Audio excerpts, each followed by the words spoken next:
Hello, everyone. I am sharing a channeled message from my dog Luna. Yes, a golden retriever that was my companion for 12 years who transitioned at the end of June. She's shown herself to be quite a guide herself and quite adept at manipulating matter. She sends dove feathers and has a dove sit on the power line for 30 minutes outside my window. And the other night she was playing with the lights. She shares, I've had lifetimes as a humanoid, moving through bigger bodies, operating within that space. In this life, I wanted to come as your dog, simply to see what it would be like to aid you on your evolution and the development of your skills and abilities. I knew it would be challenging, but my love for you is immense. I wanted to do this to be with you again, and I will be with you again. We may share another rodeo or two, another sequencing. That is how I think of it. Vibrational sequencing, based on tones and elevated perspectives and what can be accomplished by going to different systems and different vibrational levels. Sometimes you incarnate to be part of the planet itself. Other times, you enter with a very specific mission in different planetary systems. Earth remains one of the trickiest places. Humans have not yet learned how to honor animals and nature in balance. And because I have lived both in human form and in animal form, I can see both sides of this sequencing. And I see the beautiful relationship that can transpire between these energy systems. You see, your animals are much more than extensions of you. For some humans, they are still seen as property, a thing to be owned.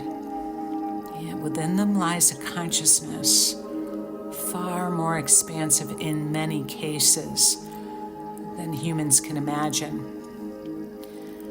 Many humans cannot yet fathom the levels of awareness that move through animals. We are teachers, medicine, companions, guardians. We take on assignments the same way you do. Some of us enter with missions of love, healing, or protection. Others come to mirror lessons or karmic threads. There are humans now on planet wrestling with this very issue. For some, it is only beginning to rise from the subconscious into awareness. And yet for others, it's been known for some time.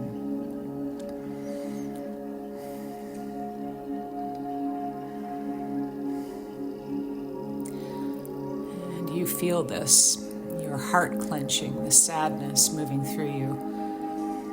I was shown briefly a slaughterhouse, and I couldn't take it, the terror within the walls of the beings there. And my heart started to clench, and I couldn't breathe. And you can tune into places and vibrational expressions with great precision, Luna says. We have been telling you this. The heaviness in your chest, it's the weight of the animal kingdom, the burden carried in their collective experience, and you tuned into that field. And yes, I know it was too much when you briefly saw the horror of the slaughterhouse, the terror. You could only look for a moment before you had to turn away. And I actually needed some relief from the intensity and discomfort in my heart. Yet there is another way.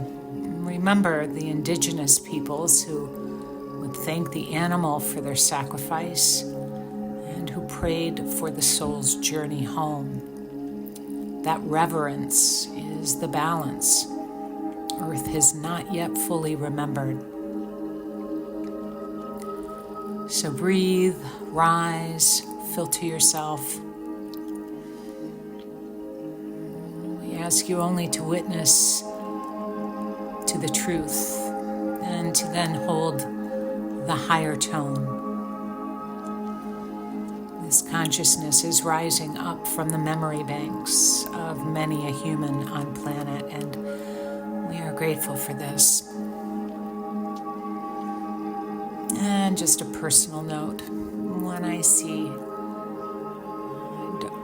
humans walking their dogs with their face in their screen and they're tugging at the dog to keep pace with them, remember that dog is breathing in the senses. Their olfactory is like our eyes, and the pleasure of being outside in nature. I've watched a human tug at their dog while looking at their screen while the dog needed to stop and relieve themselves, or just wanted to smell the scent left behind by other dogs and animals. Take your time, be present, and be well.